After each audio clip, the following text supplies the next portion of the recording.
Today I'm going to be demonstrating how to do pigeon pose. A lot of us spend most of our days sitting and tend to have a lack of flexibility in our hips, which is a place in the body we tend to store a lot of tension.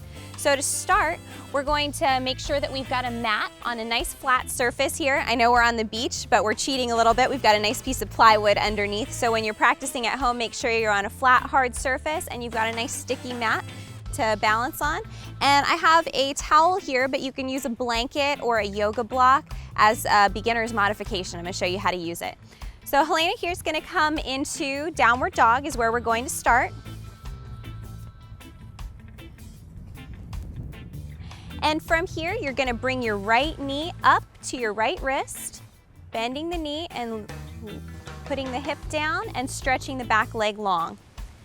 Now from here, as a beginner, a lot of times this is a difficult pose to get into without rolling that right hip and knee out to the side. So what you can do is you can take your towel or your blanket or your block and just put it under that right hip here to provide a little bit of a lift and some additional support. So the important thing in this pose that we want to look for alignment-wise, especially to protect that front knee, is we want to make sure, like she is here, to keep our right knee in alignment with our right hip socket and keeping this right thigh parallel to the edge of the mat. The right foot is pointed, again, to protect the knee with the right heel directly underneath that left hip. If you need to, you can bring it in even a little bit closer to the body if that feels more comfortable to you.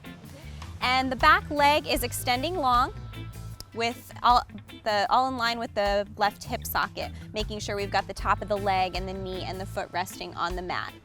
Now from here, we want to keep our hips forward. They're moving in opposite directions really, so your right hip is pulling back and your left hip is extending forward. And we want to make sure we're not leaning at all. We're keeping the hips level and we're not rotating through that right knee.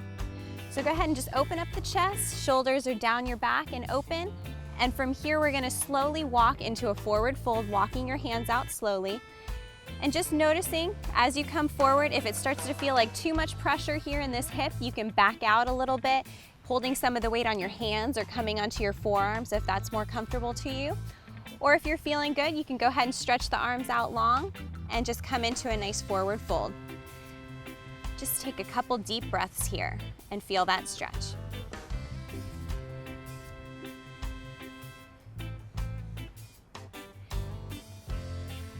And on your next inhale, go ahead and lift up slowly, walking the hands up, coming back up straight with your hands by your hips. And from here, to come out of the pose, we're just gonna roll the back toes under, lift up through that right hip, and come back into downward facing dog where you started. And just breathe here. For more yoga videos for beginners, click here.